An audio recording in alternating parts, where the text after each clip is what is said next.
다윗이 광야에서 본 것 세 가지라는 제목으로 하나님 말씀 증거하도록 하겠습니다.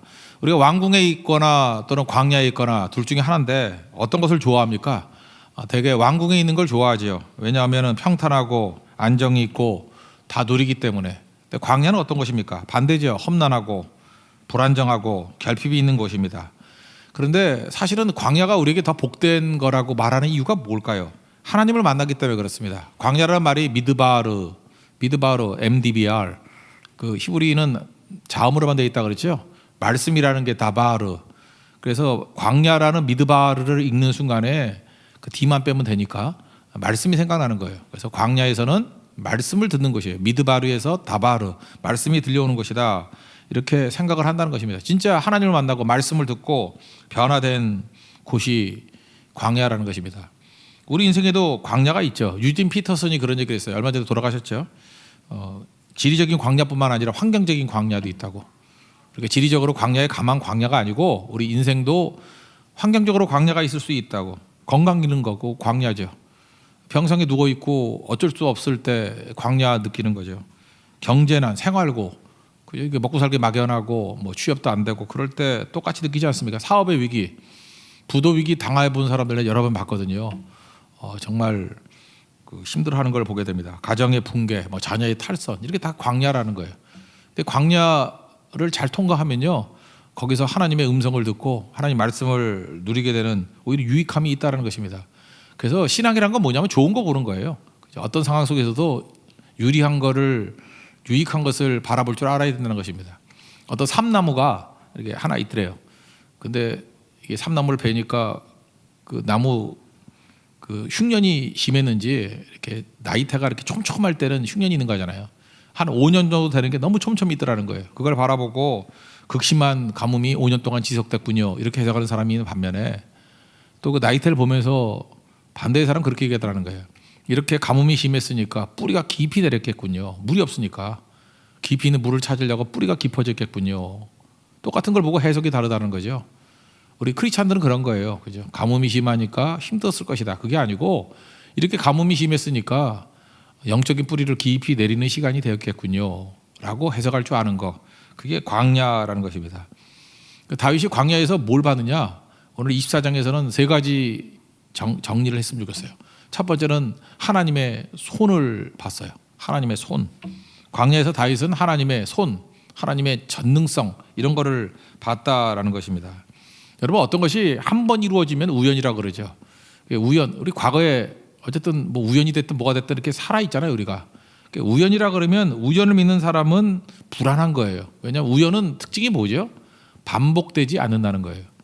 그래서 하나님께서 우리를 돌봐왔는데도 불구하고 하나님의 도움의 손길을 우연이라고 생각하는 사람이 있어요.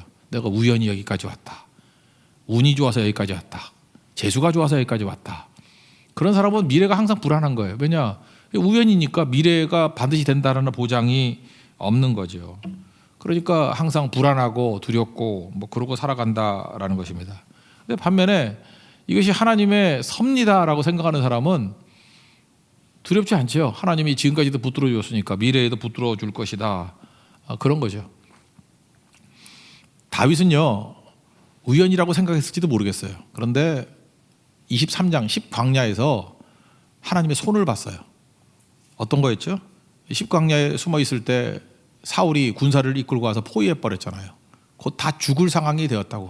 근데 갑자기 포위를 풀고 사울이 가버리네. 왜 가버렸죠? 나중에 알고 보니까 블레셋이 뒤를 친 거예요. 하나님이 블레셋을 보낸 거죠. 그래서 급하니까 다윗 잡는 걸 포기하고 블레셋과 싸우러 갔다라는 것입니다. 그래서 다윗은 자기가 죽기 직전에 그 경계선, 그게 바위였거든요. 그거를 셀라 하마 느곳이라고 이름 붙였어요. 셀라 하마 느곳. 경계, 분리의 바위란 뜻이에요. 근데 이게 분리의 바위인데 그게 원어 뜻에 뭐가 있냐면 하나님의 손 또는 하나님의 칼로 가르다 이런 뜻이 있다고요. 그러니까 셀레하마 느곳이라는 곳에서 뭘 봤느냐? 하나님의 손으로 경계선을 긋는 걸 봤어요. 그러니까 아무리 사울이 덤빌라 할지라도 하나님의 손이 경계선을 긋는 거예요. 이거 이상 못 넘어가. 그랬더니 사울이 꼼짝도 못 하더라는 거예요. 그래서 셀라하마 느곳에서 뭘 봤어요?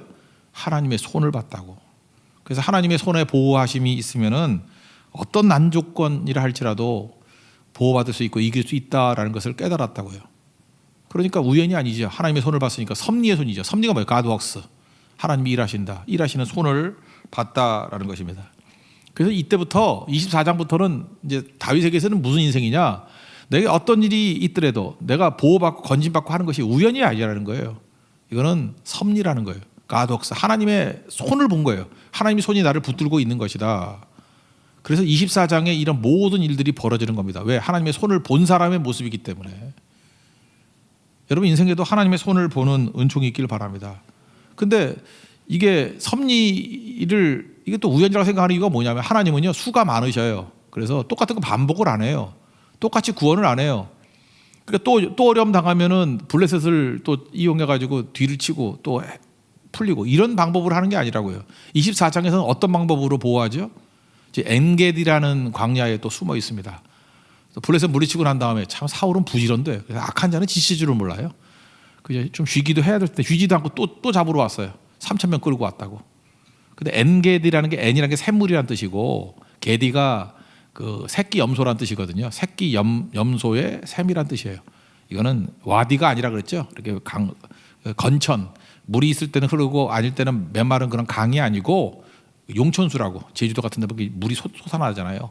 막 샘 솟는 샘물 그런 곳이에요. 그래서 엔게디 그런 샘물이 있고 나머지는 광야인 그 석회 동굴이 있는 지역 거기 숨었다고요. 또 누가 밀고를 했어요. 그래서 왜 대적이 이렇게 많습니까? 라는 시도 있잖아요. 그죠? 또 밀고를 해가지고 정확한 정보였어요.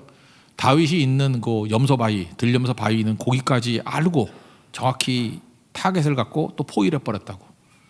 이제는 도망갈 길이 없죠. 그 이전에 하나님은 어떻게 보호하셨어요?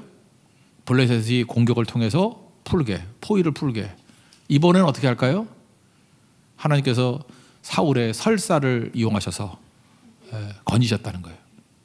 지금 누가 포위당했어요? 다윗이 포위당했어요. 그런데 갑자기 사울의 배가 아픈 거예요. 그래서 굴 속에 들어가서 볼일을 보는데 이건 개인적인 프라이버시가 있기 때문에 군사를 데리고 올 수는 없잖아요. 그죠? 더 거기 기다리고 있어. 근데 그 안에 누가 있어요? 다윗의 군대가 숨어 있는 거예요. 조금 전까지는 다윗이 포위됐어요. 근데 하나님께서 용변이 급하게 만드는 걸 통해서 사울이 포기되게 만드시는 거예요. 누가 그렇게 했어요? 하나님의 손이. 여러분 인생도 그래요. 인생이 역전이란 건 간단한 겁니다. 여기서 내가 벗어날 길이 없어요. 완전히 포위됐네요. 하나님의 손이 한번 임하기만 하면요. 용변이 급한 거 하나라는 것을 통해서 사소한 일 아니에요? 그렇죠. 이거 굉장히 일상적인 거 아니에요? 그걸 통해서 역전이 돼요. 사울이 포위되는 상황이 있다고. 이 믿음이 언제 생겼을까요? 셀라하마 느곳 분리의 바위 그때부터 하나님의 손을 봤다고. 경계선을 그는 하나님의 손이란 뜻이거든요. 경계선에 하나님의 손을 봤다고 또 믿고 의지하는 거예요. 여전히 또 하나님이 다른 방식을 통해서 보호하시죠. 그러니까 사울을 뭐 죽이거나 이럴 필요가 없는 거예요. 하나님의 손이 함께하기 때문에 어떤 조건 속에서도 나는 이길 수 있어. 그거라고요. 여러분 신앙이 뭔지 아십니까?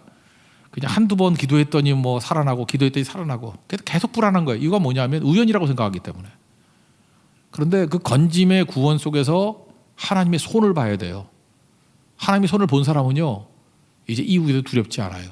흔들리지 않아요. 왜? 여호와의 손이 붙들어 주실 거기 때문에. 그게 광야 훈련이라고요. 민수기 11장에도 나오잖아요. 이스라엘 백성들이 고기 달라 그랬더니 하나님이 그래 고기 줄게 그랬죠. 내가 다 먹여줄게. 한 달 동안 먹여줄게. 그랬더니 모세가 그냥 가만히나 있고 아멘 그러고 가면 되는 건데 그러니까 여러분도 그래요. 그냥 아멘하고 가면 돼요. 모세가 같이 깐죽거리면 잠깐 물으니까 문제가 되지. 또 계산을 한 거라 모세가 머리가 좋으니까. 하나님 고기를 어떻게 장정만 60만인데 어떻게 먹여요? 그러면서 혼자 중얼중얼 그러니까 양떼를 다 잡아도 그죠? 뭐 소떼를 다 잡아도 바다에 있는 고기를 다 잡아도 어떻게 60만을 먹여요? 그랬더니 하나님께 뭐라 그래요? 여호와의 손이 짧으냐? 그죠? Is my hand too short? 내 손이 짧으냐? 내 손이 짧아? 뭐 더 얘기 안 해도 되죠. 하나님 어떤 방법이에요? 바람을 보내가지고 메추라기 뭐 두 깁이시니까 90cm 밑에 날개 만들어서 60만이 아니라 200만이 먹고도 남도록 만들어 버렸죠. 하나님이 그렇게 그러니까 우리가 상상도 못하는 일이 벌어진다고요. 그럼 또 여러분들이 고기 주세요 그럼 또 바람 보내가지고 새 잡게 그렇게 안 하세요. 하나님 똑같이 안 한다니까요. 그러니까 그때그때 달라진다고. 어떤 때는 뭐 서가 와서 우리 집 앞에서 뭐 쓰러져 죽든지 아니면 무슨 뭐 정육점 주인이 와가지고 뭐 먹으라고 주든지 뭐 어떻게 될지 모를 거예요, 그죠? 그러니까 방법에 대해서 잠깐 신경 쓰지 말라니까. 여호와의 손만 붙들면 돼. 여호와의 손. 2019년에 이끌었던 건져셨던 그 손이 2020년에 다른 방식으로 또 이끌어가요. 2021년에 또 다른 방식으로. 똑같다고 생각하지 마세요. 똑같다고. 여러분 사업을 할 때도 그렇죠. 2년 전에 하나님 이렇게 도와주셨는데 또 기도할 때 맨날 똑같이 해. 금년에도 그 방법으로. 하나님 그렇게 하시는 방법 아니에요. 다른 방법으로 또 채워주셔. 다른 방법으로. 그래서 시편 40편에 그런 고백이 나오잖아요. 뭐 주님은 기적이 많고 또 뭐예요? 주의 생각도 많고 수를 셀 수 없다고. 하나님의 수는 한 가지가 아니에요. 그래서 재앙을 내릴 때도 우리 같으면 재앙을 어떻게 해요? 뭐 때리고 부시고 뭐 불로 물로 그런 밖에 없잖아요. 근데 10가지 재앙 보세요. 얼마나 다양해요. 강계 입하소 도구 한캄장. 얼마나 무궁무진한지. 그죠? 하나님 재앙도 무궁무진하고요. 축복도 무궁무진하고 똑같이 안 한다니까요. 그러니까 그거 뭔지를 따지는 거는 어리석은 거예요. 여호와의 손, 하나님의 손 믿으면 돼요. 하나님의 손이 함께 하신다. 그 다음부터 다윗은 이제 무엇에 대해서는 묻지도 않아요. 하나님의 손이 함께 한다 그러면 이기는 거죠. 그래서 하나님의 손이란 개념이 그 에스라, 느헤미야 여기 가면 되게 많이 나와요. 이게 다윗의 믿음의 뿌리거든요. 여호와의 손이 함께하면 무조건 된다는 거예요. 방법 나도 몰라. 여호와의 손이 함께하면은 어떤 방법으로 될 거야. 그래서 에스라에서 역사했던 방법이 다르죠. 느헤미야에 대해 역사하는 방법이 다르죠. 에스더 때 역사하는 방법이 다르죠. 그렇잖아요. 에스더에서는 오히려 대적의 힘을 이용해서 유도같이 그냥 하만의 힘을 이용해서 역전시켜버리는 그런 방식. 그 다음에 느헤미야 때는 조직을 통해 가지고 52일 만에 성벽을 완성하는 방식. 다 다르잖아요. 수룹바벨을 통해서는 그죠, 또 자기들이 힘을 모아서 성전을 세우는 방식. 그때그때 틀려요. 그래서 하나님 일들을 예측한다 그래가지고 이 방법이라고 생각하면 아니라고. 매번 달라요, 매번. 그러나 여호와의 손이 함께할 때 승리하게 된다. 그거를 붙들어야 된다라는 것입니다. 그래서 여러분들 역전된다는 거 이거 믿으십시오. 여러분 믿습니까? 여러분 삶 가운데 오늘도 이 밤에 하나님의 손 그거를 보는 눈이 열리면 여러분이 이전에도 보호해 주셨듯이 미래에도 두려움 없이 승리를 확신하게 된다는 것입니다. 그래서 굳건한 믿음은 뭐예요? 여호와의 손을 본 믿음이에요. 여호와의 손이 우리와 함께 한다는 것을 믿고 승리하는 우리 하나님의 거룩한 종 되기를 바랍니다. 그 내용이 나오죠. 1, 2, 3절입니다. 1, 2, 3절. 시작 읽겠습니다. 사울이 블레셋 사람을 쫓다가 돌아오매 어떤 사람이 그에게 말하여 이르되 보소서 다윗이 엔디 강야에 있더이다 하니 사울이 온 이스라엘에서 택한 사람 3,000명을 거느리고 다윗과 그의 사람을 찾으러 들림서 바위로 갈새 길가 양에 우리에 이른즉 굴이 있는지라 사울이 뒤를 보러 들어가니라 다윗과 그의 사람들이 그 굴 깊은 곳에 있더니. 그러니까 우연은 반복되지만 우연은 반복되지 않지만 섭리는 반복된다. 섭리가 뭐예요? 하나님의 손. 반복된다는 거예요. 그래서 날마다 하나님의 손이 여러분을 보호하는 능력의 역사가 있기를 바랍니다.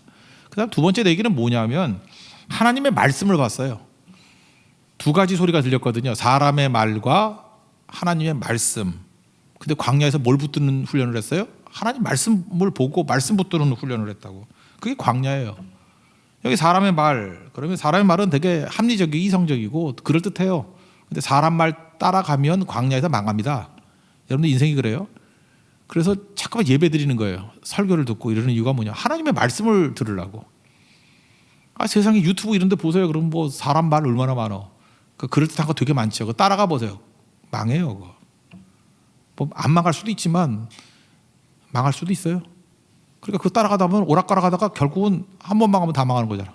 근데 하나님 말씀은 그 위기 속에서도 망하지 않는다고.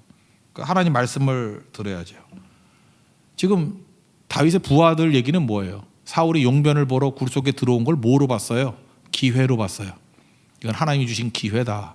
근데 하나님 말씀은 뭐로 보는 거예요? 하나님 말씀을 따르는지 안 따르는지를 보는 유혹으로 봤어요. 완전히 다르죠? 똑같은 사건을 사람들은 기회다. 하나님 말씀은 이건 유혹이다. 그래요. 예수님의 세 가지 시험도 보세요. 그거 다 사람 입장에서 볼 때는 돌로 떡 만들어 봐. 그러면 이건 네가 유명해지는 기회야. 그죠? 성전에서 뛰어내려 봐. 사뿐히 내려앉으면 이거는 진짜 센세이션을 일으키는 기회야. 절 한번 까딱해봐. 그럼 세상의 영광 다 너에게 주는 기회야. 이게 다 기회로 보인다고. 그럼 망하죠. 그러니까 이 말씀을 모르는 이 깡통들은 이게 다 유혹인데, 시험인데, 시험을, 템프테이션을 기회로 본다니까. 오퍼튜니티로 봐요. 그래서 망하는 사람들이 얼마나 많은지. 그래서 다 망하는 거예요. 기회래 그게. 다윗의 그 부하들도 말씀대로 살았던 사람인데도 불구하고 욕심에 이 기회래 이게. 하나님께 주신 기회래. 다윗은 하나님 말씀을 거기서 들었죠. 미드바르에서 나바르 말씀을 들었다고. 광야에서 말씀을 들었다고. 신명기 말씀 기억나죠? 원수 갚는 것이 내게 있다고. 여호와의 기름 부은 종 손대는 거 아니라고. 말씀을 들었어요. 말씀을 붙들었어요. 그래서 말씀대로 따라가죠. 그래서 안 죽이고 옷자락만 뭐 잘랐다. 뭐 그런 얘기가 나오지 않습니까? 그러니까 우리도 그거예요. 거기서 하나님 말씀을 본 거예요. 말씀을 붙든 거예요. 그러면 사는 거죠. 여러분 시험이라는 게 뭐 딴 겁니까? 이렇게 눈에 보이면요. 그냥 이런 거예요. 그냥 말씀 대신 사람의 말이 그럴듯하기 때문에 아예 한번 눈 꽉 닫고 감고 그냥 사람 말 따라가야지. 거기서부터 인생이 꼬이는 거예요. 그죠? 거기서부터 이제 저질 인생이 되는 거죠. 날아오르지 못하고. 그 사정지는 나오잖아요. 감옥에 갇혔는데 그들이 그러잖아요. 야 감옥에 갇히기 힘들지? 야 안 때릴게. 감옥에 안 넣을게. 예수의 말 전하지 마.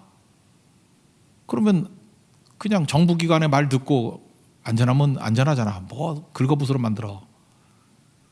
근데 사도행전 4장 19절에 베드로와 요한이 대답하여 이르되 뭐라고 그랬어요? 하나님 앞에서 너희의 말 그게 이제 정부 사람들 말이거든요. 니네 말 듣는 것과 하나님의 말씀 듣는 것 어떤 것이 옳은가 판단하라. 우리는 보고 들은 것을 말하지 아니할 수 없다. 하나님 말씀 따르겠다. 그거죠. 여기 부활의 말이 뭐예요? 이거 하나님이 주신 기회다. 죽여버리다. 이게 사람의 말이에요. 근데 하나님 말씀은 뭐예요? 원수 갚는 것이 내게 있다.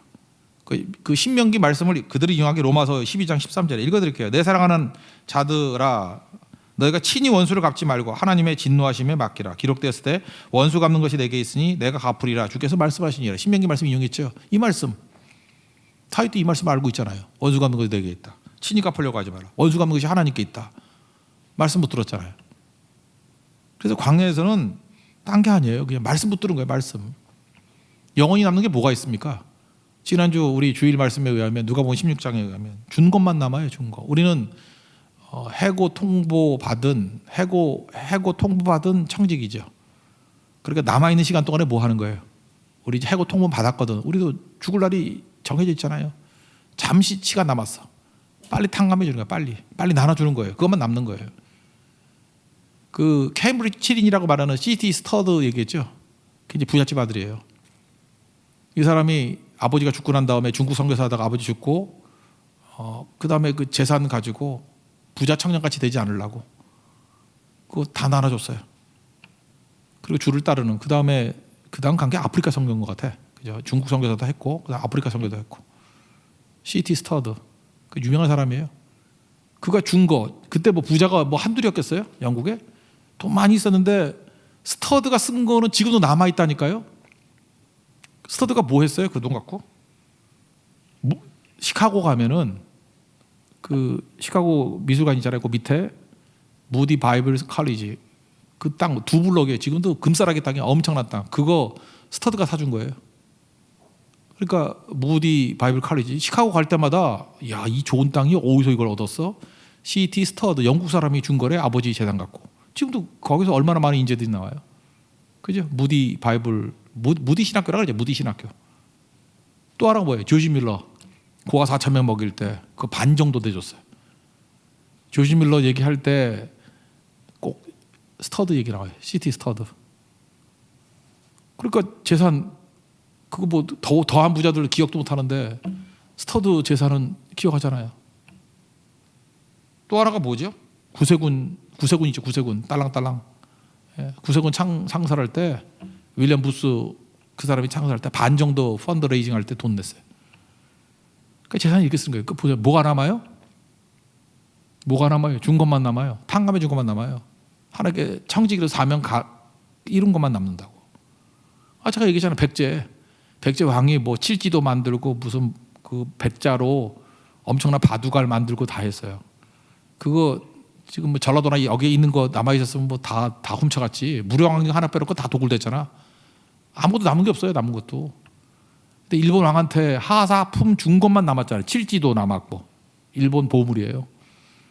그 다음에 어마어마한 백제 그 바둑판하고 한번 보세요. 바둑알하고. 지금 봐도 너무너무 아름다워. 사진을 한번 보라고요. 그거. 준 것만 남잖아요. 준 것만. 우리 인생이 그래요.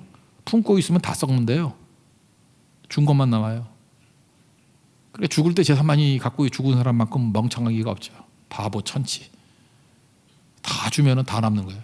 또 남는 게 뭐가 있어요? 말씀이 남는다고. 말씀 붙드는 것. 다 보세요. 말씀 붙드는 거 남죠. 이사야 40장 8절 보니까 풀은 마르고 꽃은 시드나 뭐 당연한 얘기죠. 하나님 말씀은 영원히 살리라. 그러니까 말씀 붙들고 말씀과 함께 운명을 같이 하면은 그 영원히 남는 거죠. 지금 다윗의 여러 가지 행동 가운데 이게 기록에 남고 이게 승리했던 이유가 뭐예요? 말씀 붙들고 행동하니까 다윗을 하나님께 드높여 주신 거고. 만약에 여기서 사울을 뭐 죽이거나 옷자락을 벤 게 아니라 목을 뱉다 그러면 아마 뻔한 놈일 거고 뭐 복잡한 일 벌어졌을 거라고. 그거 수습하느라고 세월 한 20-30년 보내고 왕이 됐더라도 참 비참하게 됐을지도 모를 거예요. 근데 이게 유혹이라는 것을 깨달았죠. 사람 말 듣지 않고 하나님 말씀 붙드니까 모든 게 다 합력하게 선을 이루잖아요. 영광이 돼버리고 감동이 돼버리고 승리가 되더라는 것입니다. 그러니까 여러분들 어떤 상황이 온다 할지라도 말씀 붙드십시오. 하나님 말씀. 지금도 그래요. 급하다고 사람 말 듣지 말고 하나님 말씀 붙들면은 승리한다는 거예요. 그 잘 보세요. 우리가 절망해요. 그 절망하면 막 절망을 하면서 막 심하게 하는 거야. 절망은 절망으로 이기는 거야. 누가 그래요? 절망에 대한 답은 희망이에요. 소망의 말씀을 붙들고 하나님의 소망을 주장하고 나아가고 하면은요 절망은 사라지는 거예요. 절망은 절망 외친다고 이기는 게 아니에요. 소망 붙들 때만 이기는 거예요. 미움.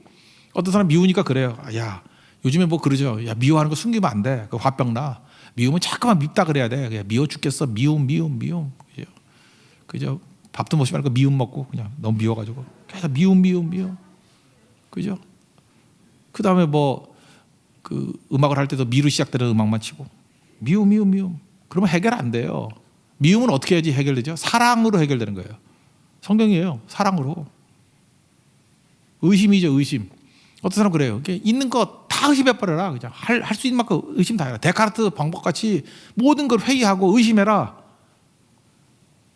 데카르트 같은 사람 그러다가 미쳤어요. 그죠? 의심 계속 하면은요. 의심 많이 하면 의심이 해소가 되는 게 아니고 돌아야 사람이 돈다고. 의심을 이길 수 있는 방법은 뭐예요? 믿음이라고. 의심 그만하고 믿어야 돼요. 믿으면 그 다음부터 의심이 사라진다고. 성경 말씀이 그렇잖아요. 그러니까 모든 문제 골똘하게 찾아본다고 문제 해결되는 게 아니에요. 문제 해답이 뭐예요? 예수님이라고. 예수 그리스도. 예수 그리스도가 문제를 풀어주신다고요. 그래서 성경은요 계속 그 얘기하는 거예요. 절망 자꾸만 해도 안 풀린다. 희망 붙들라. 미움으로 해결 안 된다. 사랑해야 된다. 의심으로 해결 안 된다. 믿어야 풀린다. 문제 품고 있다고 되는 거 아니다. 예수 그리스도가 해답이다. 이게 정경 아니에요. 이거 붙들면 된다고요. 이런 간단해 보이는 것을 붙들었던 게 누구냐? 다윗이에요. 어디서? 광야에서 그럴듯한 사람의 말 듣기보다 사람의 말은 언제나 그럴듯해. 합리적으로 보여요. 똑똑해 보여요.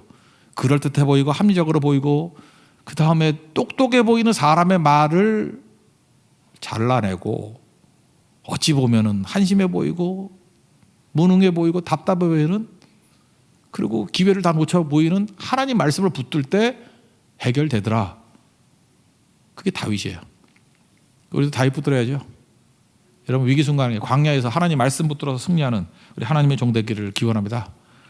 그 내용을 한번 읽어봅시다. 그러면 4절부터 7절까지입니다. 시작. 다윗의 사람들이 이르되 보소서 여호와께서 당신에게 이르시기를 내가 원수를 내 손에 넘기리니 내 생각이 좋을 대로 그에게 행하라 하시더니 이것이 그날이니이다 하니 다윗이 일어나서 사울의 겉옷자락을 가만히 베니라. 그리한 후에 사울의 옷자락 뱀으로 말미암아 다윗의 마음이 찔려 자기 사람들에게 이르되 내가 손을 들어 여호와의 기름 부음을 받은 내 주를 치는 것은 여호와께서 금하시는 것이니 그는 여호와의 기름 부음을 받은 자가 됨이니라 하고 다윗이 이 말로 자기 사람들을 금하여 사울을 해하지 못하게 하니라. 사울이 일어나 굴에서 나가 자기 길을 가니라. 사람 말 저버리고 하나님 말씀 붙들었다. 이 광야에서 붙든 두 번째가요. 세 번째는 광야에서 하나님의 뜻을 붙들었어요. 그러니까 자기도 하나님의 뜻과 묶은 거고요. 사울 너도 하나님 말씀과 이렇게 묶여야 돼. 그거를 선포했다라는 것입니다. 그러니까 믿음의 공공성이죠. 공적 자산화 시키는 거. 다윗이 왜 하나님의 마음에 합한 사람이냐면 자기 혼자 믿음으로 놔두질 않아요. 아둘람 굴에 있는 400명 다 같이 믿음의 공적 자산을 되게 만들어. 여러분 잊지 마세요. 여러분들이 사장인데 나 돈 벌면 돼. 그리고 직원들에서 관심도 없어. 믿음에 대해서. 오래 못 가요 그거. 다윗과 같이 되려고 그러면요. 내가 너무너무 좋은 거야. 내가 믿음이 좋고 예배가 좋고 성교가 좋고 그럼 자기 영향권에 있는 사람들도 다 그렇게 되기를 원한다라고 하는 게 아둘람 굴이에요. 그죠? 심지어 다윗은요. 자기가 깨우친 게 너무 큰 거야. 그랬더니 원수잖아요. 사울조차도 하나님의 뜻과 묶이기를 원했다고. 그러니 하나님께서 이게 믿음의 공공성을 들고 나오니 다윗에 대해서 축복 안 할 리가 없죠. 다윗이 가는 곳마다 예배가 세워져요. 다윗이 가는 곳마다 확산이 일어난다고. 근데 우리는 삐딱하게 나가면서 뭐 어떻게 생각하냐면 내 욕심밖에 없어. 나나 잘 믿으면 되지. 저놈들은 뭐 믿든 말든. 그죠? 개돼지 오리야 뭐 이런. 안 되죠 그거. 그런 사람을 하나님이 귀하게 쓰시겠냐고. 다윗은 이거예요. 나도 하나님 뜻 앞에 굴복해야 되지만 당신 사울도 하나님의 뜻 앞에 굴복해야 된다 이거죠. 그래서 다윗은 사람의 시선을 의식하지 않았어요. 그래서 여론전 펼치지 않았다고. 그래서 뭐 예를 들어서 뭐 자기 부하들에게도 여론전 펼치거나 뭐 백성들을 향해서 여론전 펼치지 아니하고 사울에 대해서만 진실을 얘기하잖아요. 하나님의 뜻 앞에 우리 같이 굴복하자고. 엎드려 절하면서 존중해가면서. 그죠? 그러면서 사울에게 일단 얘기하는 게 그거예요. 하나님께서 나도 그렇고 당신도 그렇고 하나님의 종으로 우리를 부르셨는데 왕이시여 지금 뭐 하는 거냐고. 나는 어떤 존재냐면 나는 죽은 개 같고 벼룩 같다고. 다윗이 자기 스스로 그래요. 나는 죽은 개라고. 나 아무것도 아니지 않냐고. 벼룩 같다고. 아니 하나님께서 왕이라는 직분을 주셨는데 왜 나 같은 죽은 개 같은 나 벼룩 같은 나를 잡으려고 난리를 치냐고. 그게 왕이 할 일이냐고. 왕이시여 하나님께 주신 사명 붙드는 자가 되십시오. 제발 쓸데없는 거 신경 쓰지 말라고. 아니 할 일도 많이 있고 하나님께 주신 엄청난 일들이 있는데 왜 이런 죽은 개 같은 벼룩 같은 다윗이 잡겠다고 그 왕의 그 권력을 남용하고 있냐고. 그거 아니죠. 또 하나가 뭐예요? 왕이시여 제발 쓸데없는 데 신경 쓰지 말라고. 맨날 신경 쓴 게 뭐예요? 사울은 천천 다윗을 만나 그 여자애들이 부른 노래 갖고 신경 쓰는 거야. 노래 좀 잊어요. 딴 노래 부르라고. 딴 노래. 여호와는 위대하시다. 위대하고 강하신 주니 그런 거 부르라고. 왜 당신 머릿속에는 맨날 그것만 남아있냐고. 그죠? 왜 머릿속에 그것만 남아가지고 사울은 천천 다윗은 만만 이것만 생각나냐고. 제가 지금 착각에 빠졌던 게 뭐냐면 저도 그래요. 그 항해자라는 노래가 있잖아요. 항해자라는 노래가 있는데 어떻게 노래를 듣다 보니까 왁스에 화장을 고치고 그거하고 앞에 부분이 거의 비슷해. 되게 비슷해요. 표절한 것 같아. 너무 비슷해. 그 항해자를 불러야 되는데 왁스에 화장을 고치고 잠깐 생각이 나는 거예요. 내가 이거 가지고 일주일 동안 얼마나 기도를 많이 했잖아요. 하나님 이 왁스 좀 지워주세요. 내가 지금 믿음 안에서 항해를 해야 되는데 지금 화장을 고치고 그게 뇌리 속에 떨어지질 않는 거예요. 이게 막이 장난이야. 그죠? 그래서 절대로 화장을 고치고 안 듣잖아요. 또 설교를 하네. 이렇게 또 생각이 또 나는 거야. 이거 잊혀지려고. 자꾸 그게 생각이 나는 거예요. 그죠? 그러니까 그런 식이라고 그런 식.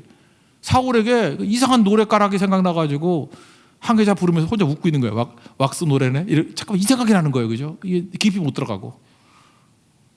또 같이 그러는 거 아니에요? 우리가? 되게 이상해지는데. 그죠? 그런 거죠. 그러니까 제발 쓸데없는 거 신경 쓰지 말라고. 쓸데없는 거. 우리 보세요. 코로나 바이러스 때문에 얼마나 하나님께 매달리고 하나님 직장도 안 다니고 그랬잖아요. 그래서 얼마나 성경 많이 읽을 수 있고 묵상하고 이럴 수 있는 기회였어요. 근데 그때 마귀가 가만히 안 있죠. 이 부부의 세계 뭐 이상한 드라마 하나 만들어가지고 한동안 16주 동안 그것만 쳐다보고 있었다고 교인들이. 그래서 제가 기도했죠. 부부의 세계 결말이 허무하게 해주시고 되게 재미없었다며 허무해지고 그런 거예요, 그죠? 중요할 때 그 엉뚱한 데 빠져가지고. 이제는 없죠, 그런 거. 이제는 없죠. 또 뭐 또 드라마 또 있어요? 드라마에 빠지지 마세요. 드라마에. 왜 지금 그 얘기 다윗이 이 중요한 시기에 왜 엉뚱한 거 생각에 빠져가지고 진짜 중요한 거를 못 하느냐, 그런 얘기죠. 하나님이 행하시는 일을 바라보고 충성해야 되는 거 아니냐. 14, 15절 한번 읽겠습니다. 시작. 이스라엘 왕이 누구를 따라 나왔으며 누구의 뒤를 쫓나이까? 죽은 개나 벼룩을 쫓음이니이다. 그러자 여호와께서 재판장이 되어 나와 왕 사이에 심판하사 나의 사정을 살펴 억울함을 풀어주시고 나를 왕의 손에서 건지시기를 원하이다 하니라. 그러니까 사명 다하기도 시간이 부족한데 엉뚱한 짓 왕 하시면 안 됩니다. 나도 마찬가지고. 그러면서 왕을 깨우치잖아요. 그랬더니 믿음의 공공성이에요.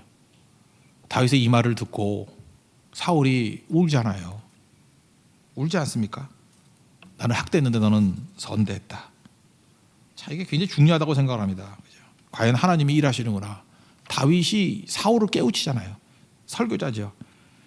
하나님이 내 손에 내 생명을 넘겼는데 너는 나를 죽이지 않았구나.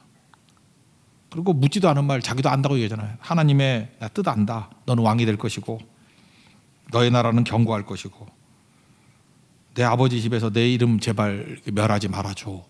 맹세할래? 맹세할게. 이때 이 순간만은 하나님의 뜻 앞에 굴복하는 사울의 모습이 있죠. 문제는 뭐예요? 이게 계속돼야 돼. 계속. 그래도 적어도 여기까지는 다윗이 자기 사명을 다한 거죠. 그 이후에 또 넘어진 게 사울의 잘못이지, 다윗은요 심지어 원수인 사울까지도 구원시키려고 하는 메신저였어요. 이게 되게 중요한 거잖아요. 그러니까 다윗이 하는 게 뭐예요? 하나님의 뜻과 우리가 이렇게 묶여야 된다는 거예요. 묶여야 된다. 고린도후서 얘기했죠. 8장에 자원한다. 동의어가 뭐예요? 인정한다. 바울이 자기가 가고자 하는 데가 있었다고, 못 가게 하고 마게도냐 유럽 쪽으로 가라 그랬잖아요. 그때 뭐라 그래요? 그 사람들에게 가고자 하는 하나님의 뜻에 대해서 내가 인정했다고. 인정. 숨비바조라는 할레아 단어예요. 숨비바조. 묶다라는 거, 묶다. 하나님의 뜻에 내 뜻을 묶어버리는 거예요. 숨비바조. 그게 인정합니다. 자원도 마찬가지예요. 숨비바조. 하나님께 자원한다. 하나님의 뜻과 내 뜻을 묶는다. 이 창세기 22장에 나왔다 그랬죠. 이삭이 아버지 117세인데 17살 청소년이 아버지 힘으로 못하나? 근데 하나님께서 너를 제물로 드리기를 원한다 그랬잖아요. 제물이 어디 있습니까? 그랬더니 하나님 예비하셨다. 그게 너다 그거 아니에요? 그때 자기가 힘으로 거절할 수도 있지만 하나님의 뜻 앞에 결박당하잖아요. 이삭이 조용히 결박당하잖아요. 그게 바로 뭐예요? 숨비바조. 묶는 거예요. 자원하다, 인정하다, 결박당하다. 다윗이 하는 얘기가 뭔지 알아요? 왕이시여, 당신도 그렇고 나도 그렇고 하나님의 뜻과 나를 묶어야 됩니다. 하나님의 뜻과 사울왕의 모든 모습이 묶여야 됩니다. 광야에서 그걸 배운 거예요. 내 뜻을 펼치는 게 아니고 하나님의 뜻에 나를 묶어버리는 거예요. 결박시켜버리는 거예요. 그래야 영광이 옵니다. 그 길 걸어가길 원합니다 라고 외치니까 멋진 거죠. 우리 릭 워렌 목사님이 쓰신 그 베스트셀러 있죠. 목적이 이끄는 삶, Purpose Driven Life. 이거 어디서 근거했어요? 사도행전 13장 36절 보니까 다윗은 당시에 하나님의 뜻을 따라 섬기다가 잠들며 이런 말씀이 나와요. NIV 성경을 이 사람은 봤거든요. 거기에 하나님의 뜻이 뭐냐면 purpose예요. When David had served God's purpose, 하나님의 목적을 섬기다가 죽었대요. 하나님의 목적이 뭐예요? 뜻이라고. 그게 뜻. 다윗은 어떤 사람이었어요? 하나님의 뜻, God's purpose, 하나님의 뜻, 하나님의 목적, 거기에 자기 인생을 섬겼다는 게 뭐예요? 묶었다는 거예요. 계속 하나님의 목적에 나를 묶고, 하나님의 목적에 내 시간을 묶고, 하나님의 목적에 우리 교회를 묶고, 하나님의 목적에 우리 가정을 묶고. 그러니까 뭐예요?